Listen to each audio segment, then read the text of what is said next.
Bine v-am găsit! De data aceasta suntem în Suedia. Am dat curs unei invitații de-a lui Andy Arif, șofer dezignat pentru această expediție. Sper că se vede acolo în față. Unei invitații la pescuit de știucă pe 3 locații. Una dintre ele va fi chiar la un concurs. Prima locație va fi pe Dorotea, parcă. Pe Dorotea.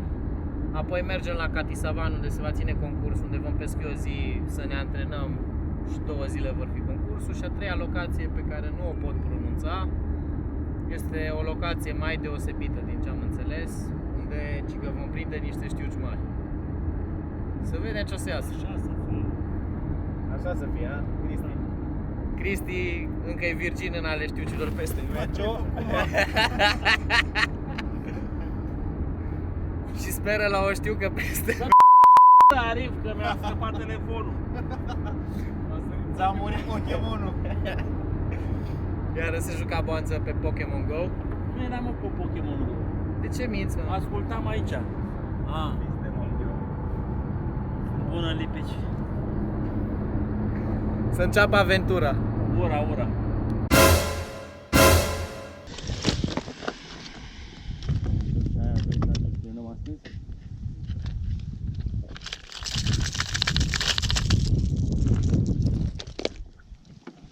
Deci frumos să băgăm pe aia, să-i facem articulațiile care mâna aici cu altă. Opa, boanță.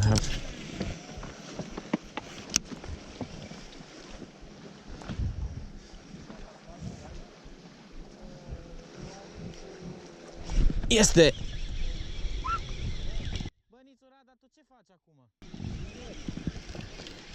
Este un ceva mic.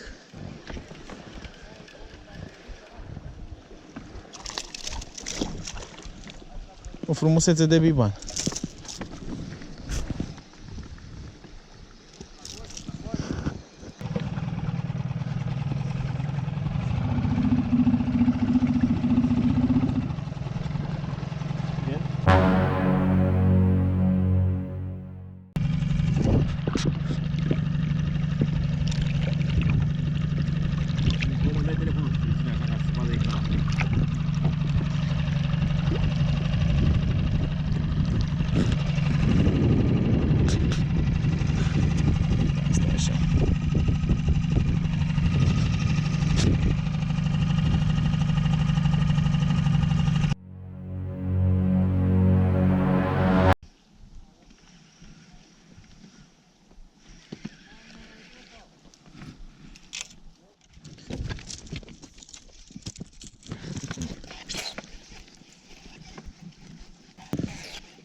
O sărit afară din apă după ea.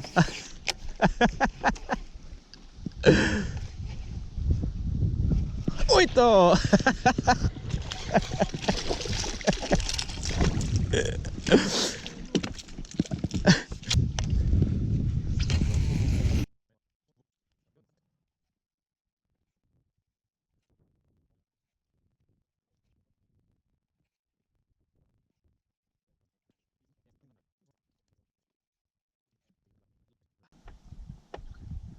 S-a întors sub el.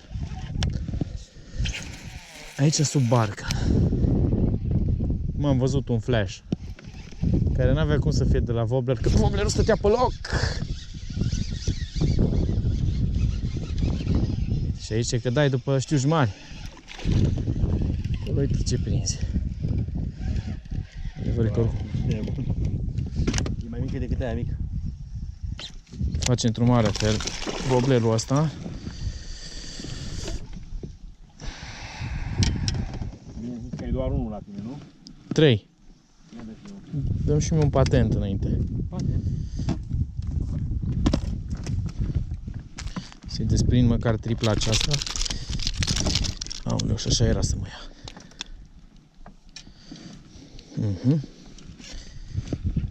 Hai mă, liniștește-te frumos.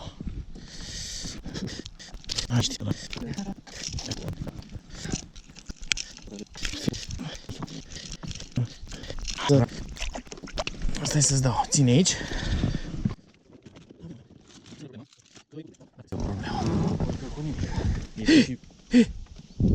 Nu cred.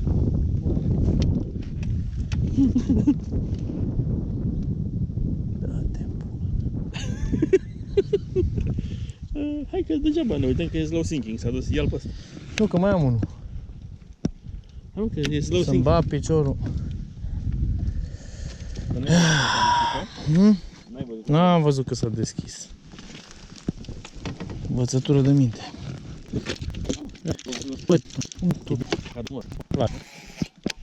Nu, vezi, m-am lăudat că am 3. Că nu mă lăudam, era bine. Dacă e pus plumbul ăsta? Hă? Da, da, să fie mai...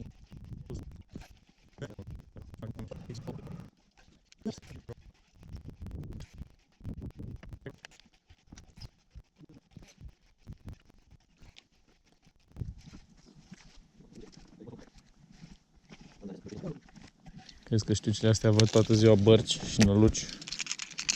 Să le deranjeze.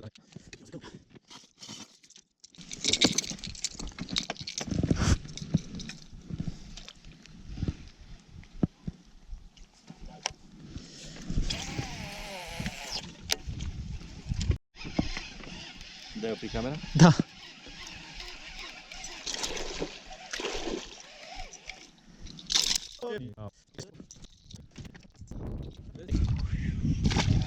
Delfin.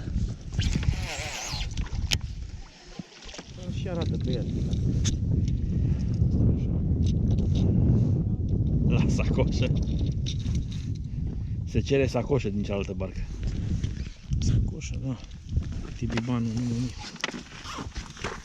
Extraordinar. Se cere și o poză. Cu frumusețea aceasta.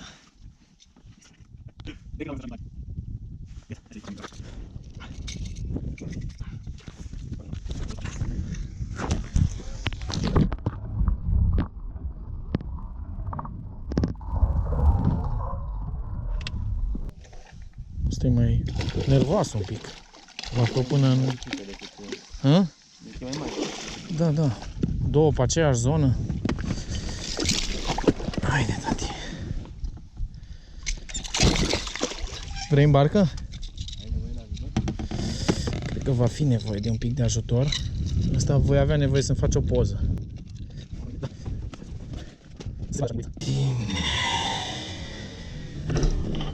Dar s-a dus teafăra.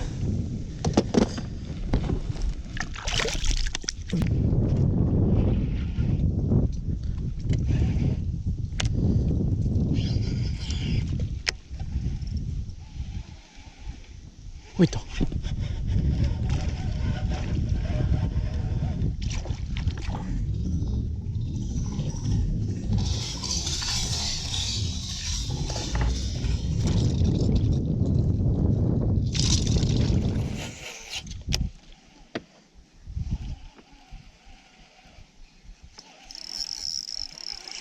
Pare a fi mai mare boanță. A fost. A fost?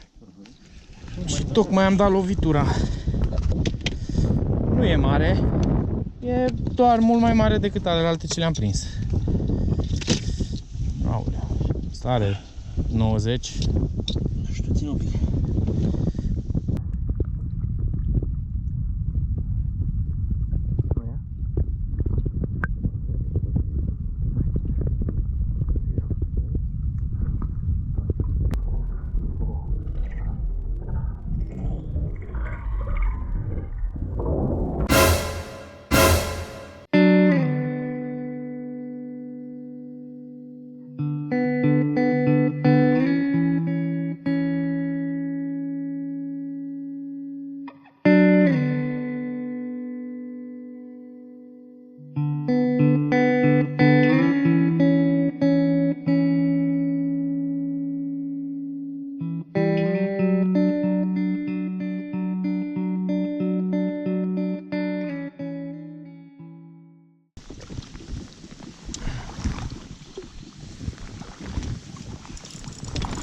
marfă.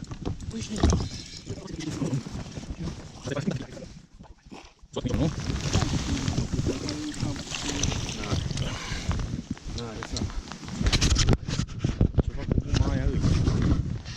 Dar ce-mi dau eu seama? Panicatule, mă. Zi să ne lase că suntem la pescuit. Hai mă, lasă-ne că suntem în concurs. Ai luat? Da, dar vine spre mine, frate. Marfă? Cred că, nu știu, e la... Bibanul ăla, da, pare a fi marfă. E marfă. Punctabilă.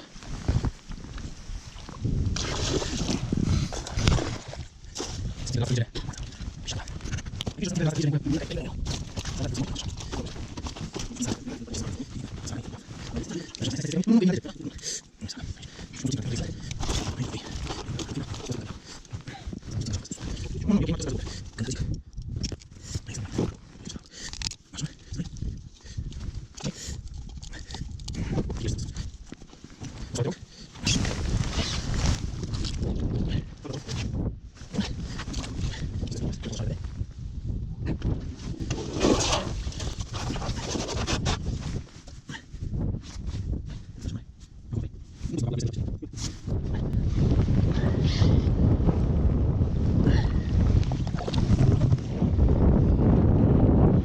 Uite, vezi, iar începe vegetație.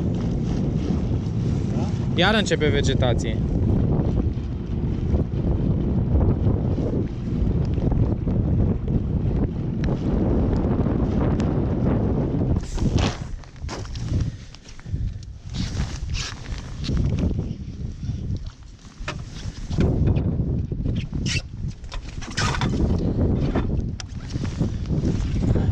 Bă, da, ce cuvântul. N-a fost. N-a fost așa tare.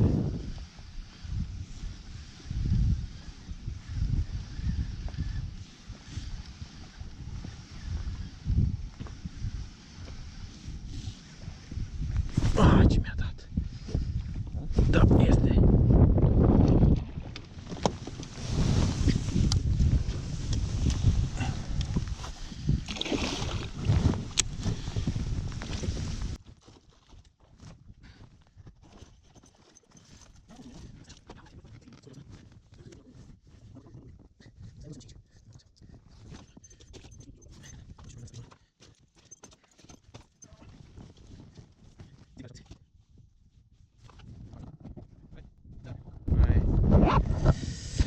N-are.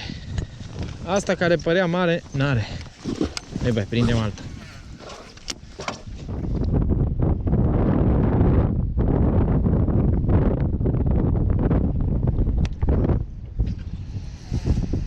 Mamă, ce-i dă vântul aici.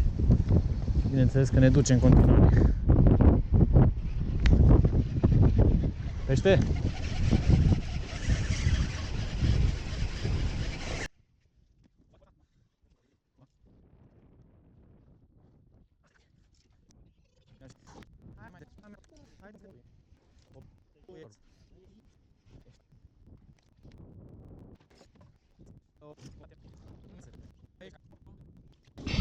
Hai că te sun înapoi. Stai așa. Doi pești au, 79 și 70 ai noștri. Gata. E ce trebuie? Afară. Hai că scot.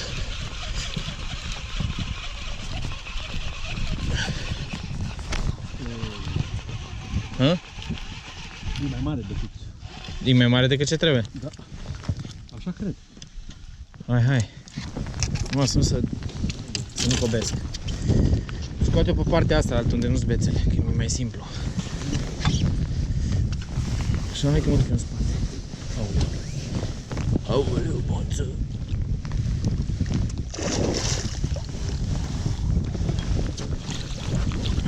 A intrat? A intrat. E bună? Tot așa, 80. Eu zic că e bună. Mai lungă de 80. Ce scot? Da.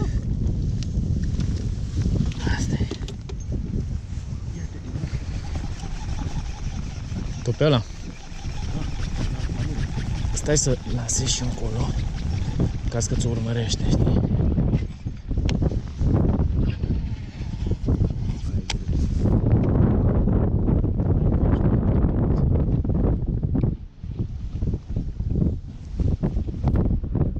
Este.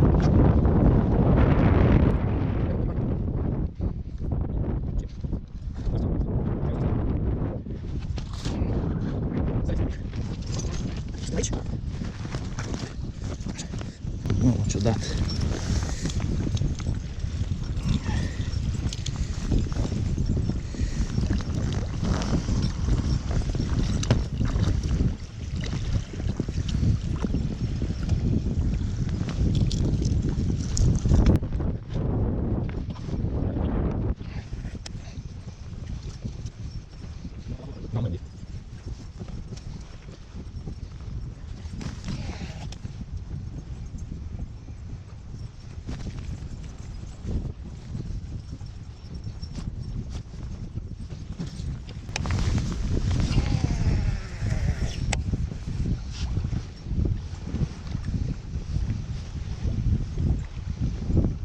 Este.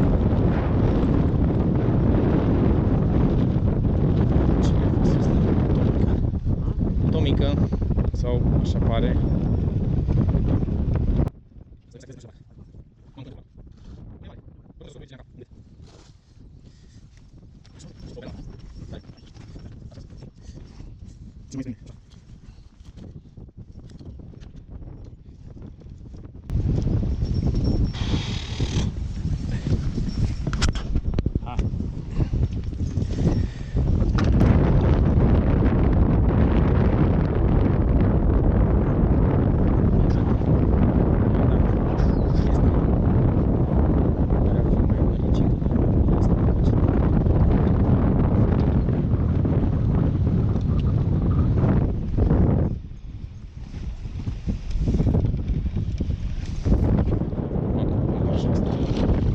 L-a luat și asta.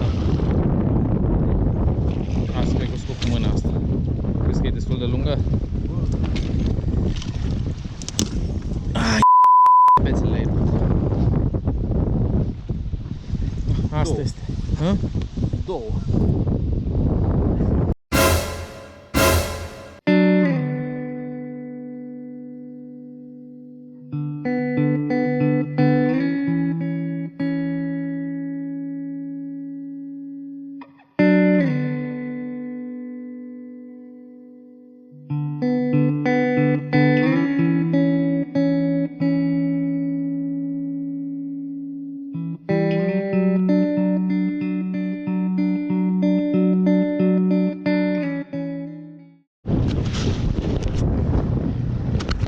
S-ar putea să nu mai dau jos astăzi toată ziua.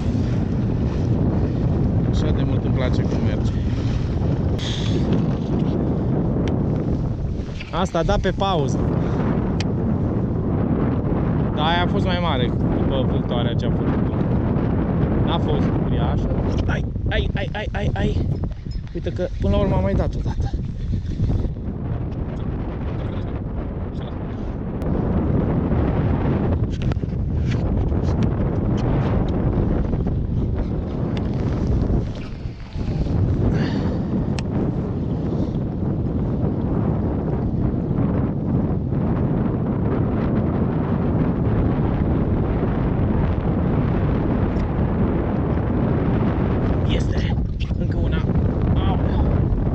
Ce e acolo, frate?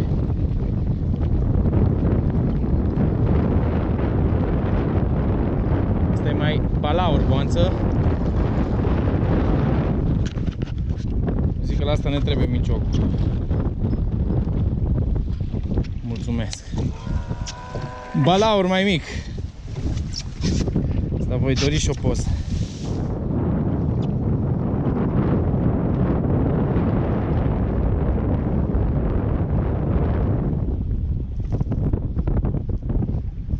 Uite-o! Bă, frate, dar ce e aici?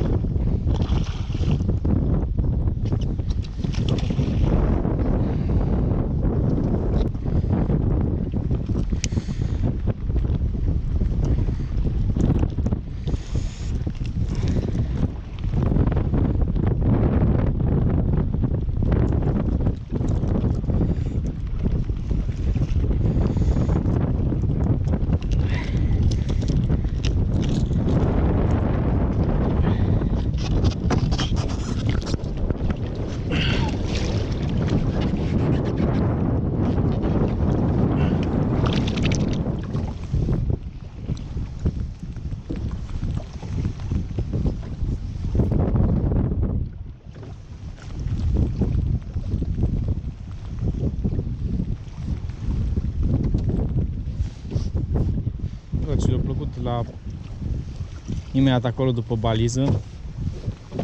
Uite! Și aici îmi place.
Du-te, mă, de aici. Țac! Ăsta pe pauză mi-a dat. Și pac. Mi-a dat pe recreație.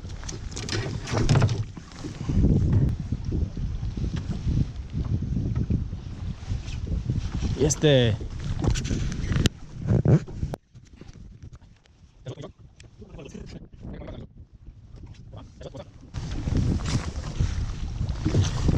Hai, fetița. Bă, și mi-a dat?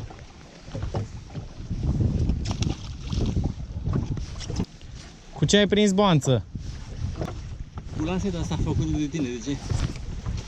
Și cu ce nălucă? Este o nălucă. E special concepută cu ceva material de ăsta folosit în aviație, știi? E termorezistent. Variază între minus 20 plus 60 de grade. Coada e special făcută portocalie în caz că o pierzi și ești prost, să o găsești ușor, nu să o vadă știu cine. Înțelegi? Are două triple de astea supersonice. Deci asta doar dacă te uiți la ele te înțepi. Și ce flotabilitate? Are gust albastru. Da, e ce trebuie. E o culoare floating cu gust albastru și observați această strună solubilă. După 2 ore de pescuit se topește. Foarte rezistent. Acolo.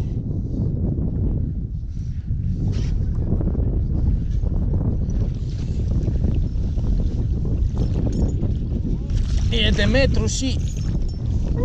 Uai, boanță, ce ai făcut aici? N-are rost.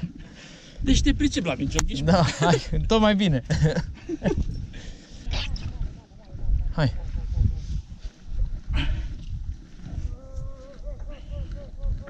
Șapă lung vrei? În toate felurile astea. Dar ține-o mai în față atunci, că o să pară mică. Nu știu dacă are 1,10 m, dar 1,5 m are 100%. Așa.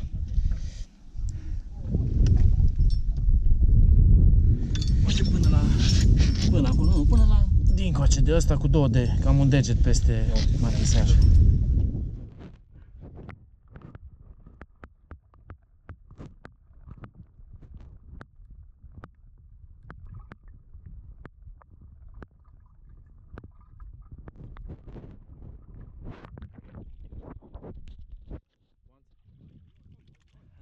Vă salut!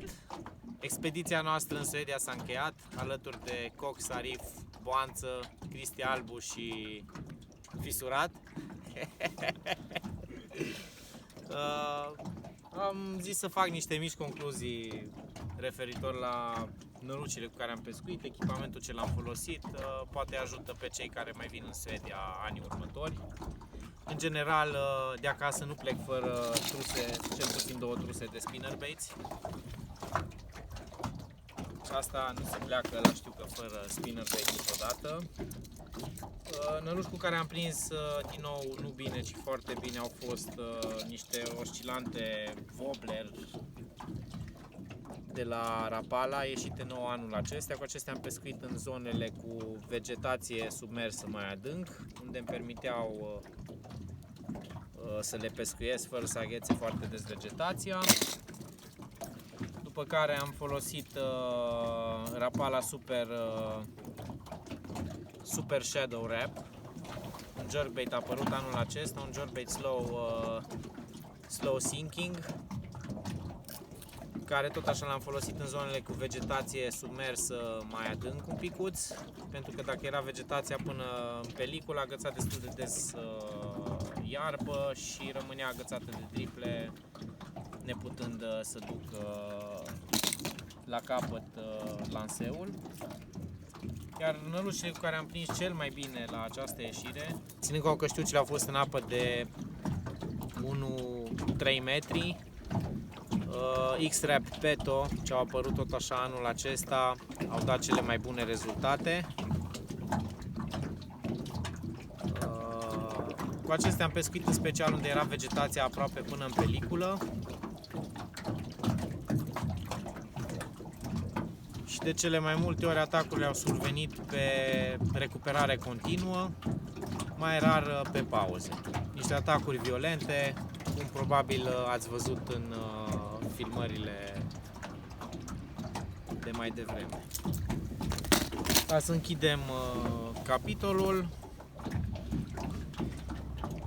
dacă vreți să luați o singură lansetă cu voi, vă recomand o lansetă care să ducă aproximativ un 14-80 de grame, pentru că veți avea nevoie de ceva cu care să puteți pescui și cu năluci mari. Eu am folosit un Phoenix M1 MX78H care duce până în 2 unci, dar am scurtat puțin din vârf la ea, rezultând o lansetă cu care pot să pescuiesc până în 80-90 de grame. O mulinetă cu rado cu capacitate mare și un fir foarte gros, gen 0,20, 0,30, cam așa sunt firele care vi le recomand pentru că veniți în Suedia la știu.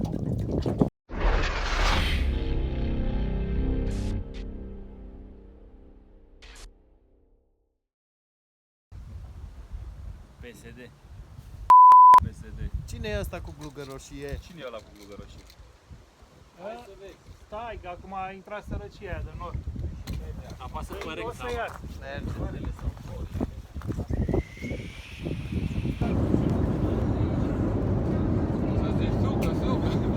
Sucă mare.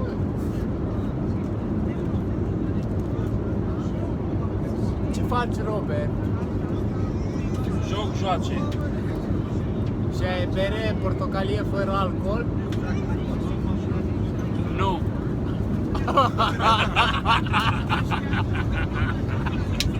I-a pus capac.